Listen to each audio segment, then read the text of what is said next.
You are the ultimate decision maker of your life. No one else can say what is best for you. However, there are times when it's difficult to be objective about your choices. You may not see certain tendencies of yours in a practical way. If someone is offering you insight and feedback on an important decision now, then you ought to listen.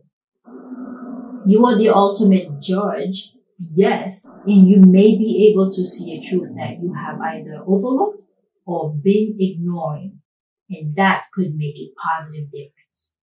Like working with a coach, like working with a habit psychologist, like myself.